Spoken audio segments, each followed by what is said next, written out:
Hello and welcome to Wisdom Talks, the podcast accompanying the Metis project, the internet portal for intercultural wisdom literature and wisdom practices, to be found on www.metis.ethz.ch. In this edition, Daniel Trusilo, our guest today, will talk about his experience as a combatant. My name is Eliane Schmid, and I welcome our listeners and Daniel Trusilo here at the studio today. Thank you. So, life is a game. Life is war. Two opposing metaphors. But life is not a game, says philosopher Raymond Geuss, because no game ends in death. But is the metaphor of life as war more apt?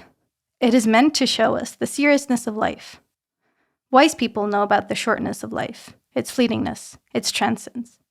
Seneca or Socrates seem to want to tell us that the key to wisdom is given to the one who faces his fear of death and learns to overcome it.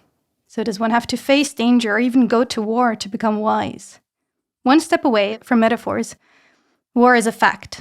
People have been trained for it all over the world for thousands of years. They are to be prepared for extreme situations that do not really seem to be simulatable. Daniel Trusilo is currently doing a PhD at the University of St. Gallen on autonomous systems evaluation, and he's also a West Point graduate and Iraq War veteran with combat experience. Now, I'd like to start this talk by asking a somewhat naive and ambiguous question. Were you prepared for war? I think the answer to that is very complicated because you can be prepared for certain things, but you won't necessarily be prepared for all of it, the consequences, the emotional turmoil, the stress. And these are things that you can only learn through the experience. So why did you decide to go to West Point? That's a question that I get a lot of times from Europeans, actually, because the education system is very different here than it is in the United States. In the United States, it's extremely expensive. And what people don't often know is that the military academies, the Naval Academy, the Air Force Academy, and West Point, which is where the Army trains cadets to be officers, they are very high quality academic institutions that are completely free. And I was driven from a very young age to go to a military academy because I really wanted the opportunity to learn to be a leader in the U.S. military. I had idealized notions, perhaps naive, about what that meant. And that was also prior to September 11th. So it was not a time of active conflict. And how would you describe the school? So when you were actually there, when you started this, when you were looking for this leadership training, did you get that? And how otherwise would you describe the day there, just like a normal day? Well, West Point, it was an incredible experience. I would say that it's very different than a normal bachelor's level education because you are brought into a institution that is designed to develop leadership skills and instill values, as well as a sense of purpose, which is not easily done. I think one of the most profound things about the experience at West Point is that you live by an honor code, which I think was instilled as a value, but the honor code is a cadet will not lie, cheat, steal, or tolerate those who do. And it becomes a part of you. And I would say even to this day, it guides how I behave. I also really wanted the opportunity to serve my country, which is done at West Point. This is a chance to give back through service in the military. A lot of people don't know, but when you go to a military academy, you are obligated to 5 years of active duty military service. And so while I was there, September 11th happened, and America was then facing war. And so everything changed, which meant that my military service when I graduated would be in conflict. Of course, everybody was surprised when 9/11 happened, but did that for you at that moment scare you? Or were you kind of excited in an odd way because you were actually being trained for that? So were you, happy is the wrong word, but were you kind of grateful that you could actually use the training that you got? Or were you like, oh crap, I didn't think this would happen? Realistically, I remember when I got into West Point, my parents and we had a conversation because my parents were not in the military. A lot of times people that go to these military academies come from military families or have military backgrounds.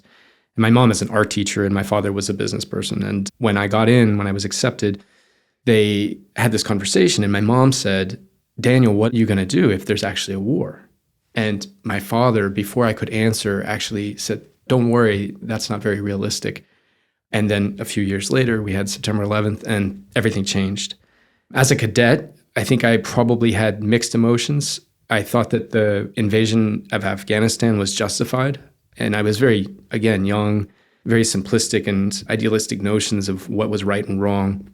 As I was finishing as a cadet, that was 2003, that's when the US invaded Iraq, and I had more doubts about that conflict, even at that young age.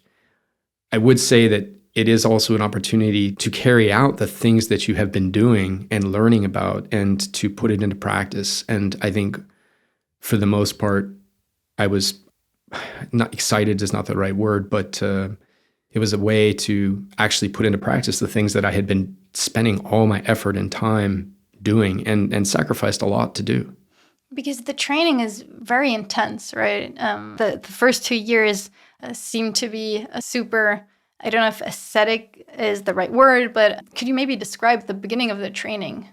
Yeah, absolutely. I mean, it's not a normal college education, that's for sure. You begin in the summertime with basic cadet military training, and then as soon as the academic year begins, it's an extremely rigorous schedule. They essentially put more demands on the cadets than you have time in any day to actually accomplish. And that forces you to prioritize and to determine what you should and shouldn't do in order to actually survive. The other thing that's really surprising for a lot of people is that as a first-year cadet, what we call plebes, you're not actually allowed to talk outside of the academic classroom and your barracks room. So all the time that you spend walking or moving about, you greet the upperclassmen in a very official way, but you don't actually talk. It's not relaxed, and you're not supposed to waste any time. It's all about moving as quickly as you can from one place to another and getting the job done. How did you cope with that? I mean, was it something you just got used to, or was it difficult? Or was it kind of relaxing in a sense that you always knew what to do? It's not relaxing at all, no. But the idea is that you lead by example, and you can't understand how to be a leader until you've been a follower. So when they bring someone into West Point or any of the military academies, they really are identifying people that are showing the aptitude to take on leadership roles. But inevitably, you have to start from the ground. You have to start from scratch. And so when you first come in, you might feel like you're on top of the world, but then they put you in a very subordinate position so that you can understand what it feels like to be ordered around and maybe to have the ability to have a relaxed conversation on the way to class taken away. And only then do I believe you can really understand what it means to tell someone else to do something that is hard or difficult. In other words, you don't tell people or order people to do something that you're not willing to do yourself. And what about the preparation for extreme situations? You were talking about preparation now, but were you prepared for situations as when you see other people dying, you see your comrades dying, or, well, even your own death? Was there any preparation for that? While you're there, you go through lots of different military training, you talk about these things. But at the same time, while I was there, this was prior to September 11th. And so there was not a lot of real world combat experience in the American military at that time.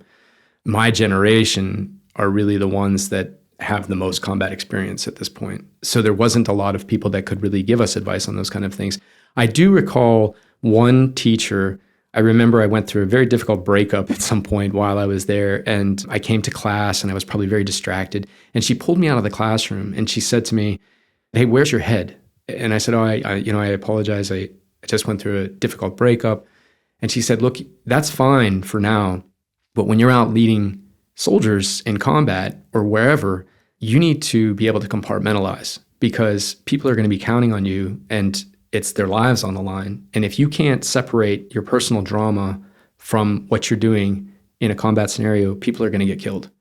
And it was a big wake-up call for me. And learning how to compartmentalize, I think that's when it started for me at West Point. I'm not sure that compartmentalizing to an extreme extent is healthy, because at some point you have to address all the things that you are maybe burying or putting away.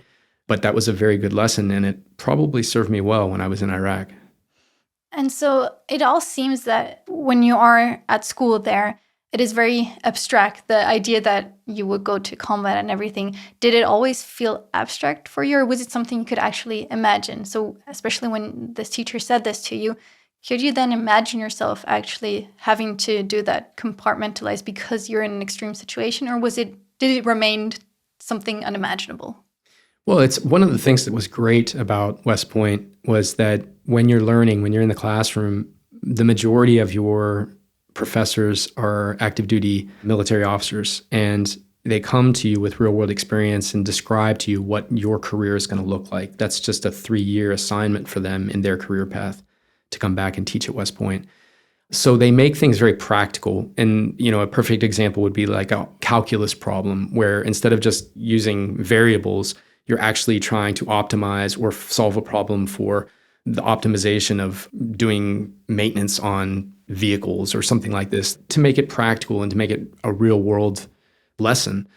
And I think I really appreciated that. It made it easier for me to digest all of the information that I was learning. Now we've talked all about the theory. What about when you were actually deployed? Can you describe how you prepared for the deployment and what happened when you got there? Yeah, so I deployed in November 2005 to Iraq. And initially, I went over as a platoon leader of a field artillery platoon, which was a fairly standard job. But I was towards the end of my term as a platoon leader. And so I finished that position as a first lieutenant. And then I moved over to what was then a new idea or a concept that we were developing. And that was a military transition team. So it was a team that worked with an Iraqi army unit to help develop Iraqi capacity to provide security for the population. And I was the operations officer for that job. That was very different from a traditional job because we were embedded with this Iraqi unit. I had no formal training in how to be an operations advisor for a foreign military. And I didn't speak any Arabic or very little Arabic. And so that was challenging in a lot of ways, but it was also thrilling in a lot of ways because rather than being on a U.S. forward operating base, I lived in an Iraqi town with Iraqis and could see tangible effects of what I was doing on a day-to-day basis. So when you arrived, when you were in the town, what did you do? At the very basics, how did you prepare to go there? And when you arrived, how many people were waiting there for you, or how many people did you take along? And when did action sounds very much like a movie, but when did you actually start combating? Okay, well, I would say when I transitioned into the position of the operations advisor for the Iraqi military, I was on a 15-person team, and we were working with a probably 300 or 400 person Iraqi infantry battalion. And I applied everything that I had learned up till that point, whether that was as a cadet at West Point or when I graduated from West Point, I went to a combat brigade at Fort Carson, Colorado, and we went to various training. I developed my own platoon to have the skills that they needed to deploy because we knew we were going to be deploying to Iraq. And I also attended Ranger School, which was one of the most profound experiences I've ever had in my life because it really pushes you to your physical and mental limits and emotional limits. And you see where those limits are, and then you go past them, which is an incredible experience and very beneficial for when you're in a combat experience. When I was in Al-Khalas, Iraq, in Diyala province, I took all those things that I had learned, all the ways that I had developed to teach my own soldiers in my platoon, and then tried to instill them in the Iraqi infantry battalion that I was working with, how to use modern military techniques to create a patrol schedule that insurgents couldn't necessarily predict, but would provide security for the marketplace, things like that. Also, just basic weapons safety, how to maintain a weapon or a vehicle and make sure that logistics work and all those things.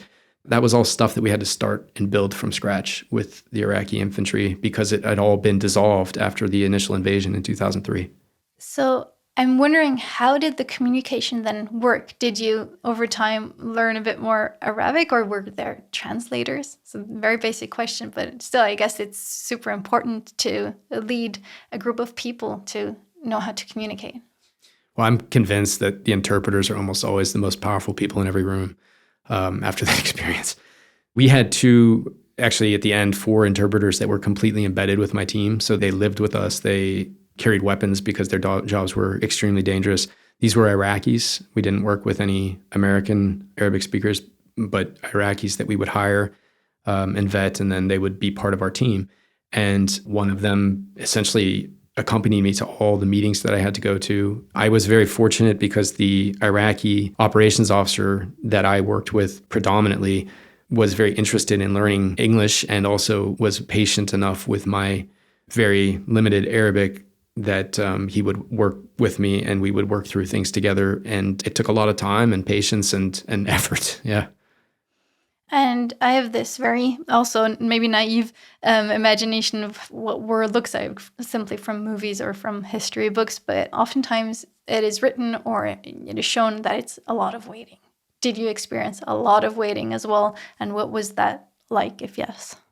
Yeah, absolutely. I spent 1 year in Iraq and it was during a time of very intense conflict. That's when sectarian violence between the Sunni and the Shia, the Mahdi militia that is part of Muqtada al-Sadr forces and al-Qaeda in Iraq under Zarqawi were both quite strong and making moves against each other all the time and also against us all the time. So it was quite a lot of conflict. But the majority of the time was not necessarily waiting, but not full of these moments of actual conflict. The majority of the time was moving from place to place, meeting with various officials or police chiefs or the mayor, going to the market and making sure that patrols were actually happening the way they needed to. And all of those things, there's this undercurrent of tension because at any moment there could be a roadside bomb or a sniper or something like that. And you just always have to be on guard. And I think that high level of insecurity causes a very high level of stress to exist at all times, even though it feels quite boring. So it's two very opposite extremes, like boredom, where normally people are just really waiting for something to finally happen. And then this underlying fear, I guess it must have been great fear of what could happen and you can't anticipate it. And so when you were like doing stuff while waiting, of course, but then also during combat, were you scared? Or what does this proximity to possible death actually mean? Or what did it feel like, if that's possible to explain? Well, I would say that whenever we're waiting, we would always be ready. So it's more always being ready for something to happen or planning for something to happen if we were going on a direct action mission with the Iraqis. I personally did not experience this sense of fear or terror. It was more a sense of high vigilance, extremely high vigilance, to a degree where when you're driving down the road, you're scanning the side of the road and every single thing that is out of place, you identify. For me, one of my big jobs was being able to call artillery fire from an American artillery unit to back us up when we would be on missions with the Iraqis, or to call in air support with helicopters and things like that. And typically you use a 10-digit grid coordinate. So 5 latitude, longitude, that kind of thing. And what I realized towards the end of the deployment and after the deployment was that American phone numbers are also 10 digits. And someone could say a 10-digit phone number around me without me even really consciously paying attention. And I could remember that phone number because it had been so important in the day-to-day role that I had in such a high stress level that my brain just sort of adapted to being able to remember these 10-digit numbers. And over time, it sort of faded. But I think that indicates this high level of stress that we were under. So I wouldn't call it fear or terror. You're doing your job, but you're just extremely vigilant all the time because there is this extremely high threat level. And now you already alluded a bit to the time after combat, or the time when you were actually back in the US. Did a lot of things kind of stick? And how long does it take for you to get out of war mode in that sense? Because it seems as if your whole body was in that very special situation. What's the transition like to normal everyday life? I mean, normal in the sense that normal civilians. For me, it was extremely difficult. I came back, I redeployed from Iraq in November 2006. And as I said before, I think I compartmentalized a lot of my feelings or the experiences that I had while I was in Iraq just to be able to get through each day, because you can't get distracted. When a terrible thing happens or something bad happens, you can't become preoccupied with that. And that means back home or in Iraq downrange, if something bad happened at home, if I would be preoccupied with that, I wouldn't be able to maintain that high level of vigilance. So when I came back, I had to go through all that. I had to process all of the things that I had basically boxed up and put away for that year, whether that was things that happened at home or things that happened while I was in Iraq. And that took a really long time. The other experience that I went through in that process was almost like losing myself. I had a very, very clear sense of self and vision for what I wanted to do in my life prior to going to Iraq. I wanted to go to West Point, go to Ranger School, serve my country, and have a career in the military. And when I came back from Iraq, and this is where I have to add a caveat, I didn't necessarily believe in the reasons why we invaded Iraq, but my job was to go to Iraq. That was where I was ordered to go. And ultimately, I had learned from a very young age at West Point that it was my job to take care of the people that worked with me and for me. And we worked together to take care of each other and to keep each other, get through things. And I always thought that I could do good, influence the area that I was in, whether that was that town in Iraq, Kalas, or the unit that I was in, to do more good. The experience in Iraq made me question that. It made me question whether me existing, me being there, caused more harm than all the good that I could possibly do to compensate for it. And that was very difficult because it made me question everything, all the beliefs, all the values, all the things that I had built my life around. And so I had to sort of reset and to think about how I could achieve the things that would allow me to live up to my ideals and my values while not also feeling like I maybe was part of something that was overall negative. Yeah, I mean, because you were trained to compartmentalize. You were trained not to think about these things, I guess, too much so you can actually function. And so I am guessing that when you came back, was it also kind of a relief that you actually got back? But was it also, in a sense, kind of lost because the sense of purpose that you seemed to have before was kind of gone? Absolutely. And I was totally disillusioned. I was also extremely frustrated because I felt like the things that we were doing, even no matter how much effort I put into it, and no matter how many good people I saw get hurt, or civilians get hurt because they were in the wrong place at the wrong time, or we were in the wrong place at the wrong time. And that whole experience, people in America weren't necessarily paying attention because they were more preoccupied with other things. Now, that's not to say that they didn't show appreciation. And I want to be clear that when I came home, there was a lot of people who really made an effort to make me feel welcome. But the United States had kind of moved on without me. I remember coming back and people saying, "Thank you for your service," which is kind of an empty statement if you don't actually have a conversation afterwards. And I remember feeling very disillusioned about that. Like people saying, "Thank you for your service," but then voting for the same politicians that would continue the war that I felt had taken some friends away. And that to me was really, really difficult. So kind of reintegrating into civilian life seems to have been super tough. How did you go about doing this in that sense? Or how did you find a place to start over again? Yeah, I mean, I took an assignment to NATO so that I wouldn't have to immediately redeploy back to Iraq or Afghanistan, so I could work through some of these things and process it. And during that time, I was assigned to Germany. I made some very close friends in Germany that helped me work through it, asked me questions, and just listened.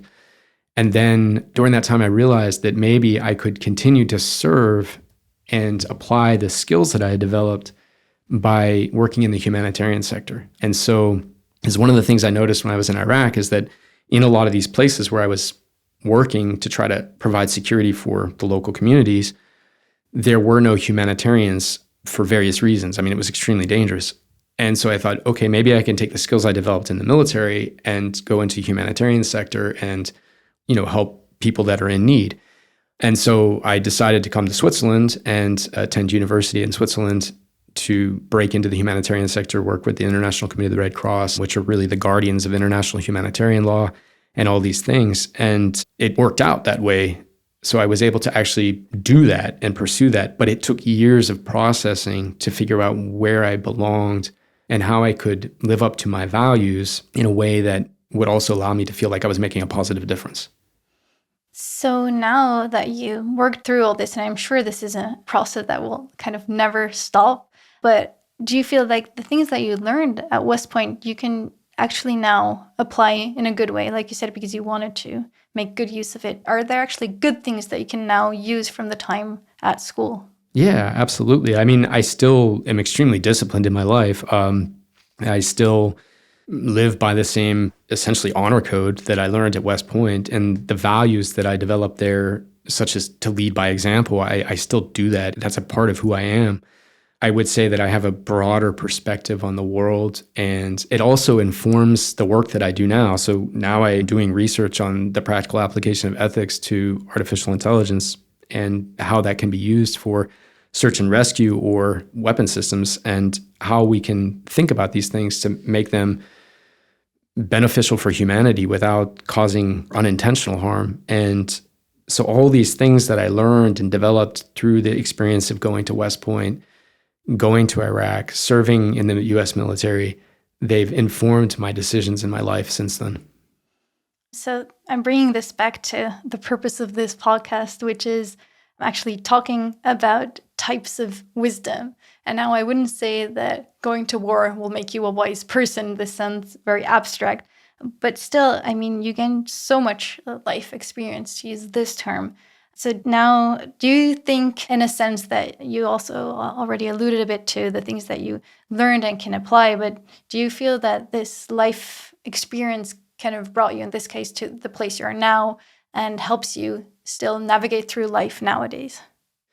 Yeah, I mean, I had to learn who I was all over again, and it forced me to reevaluate, to think about what is important to me and what is not important to me, and to value life in a way that I don't think I probably would have had I not gone through that experience, because life is fleeting and it's also extremely precarious in the sense of good and bad on a day-to-day basis.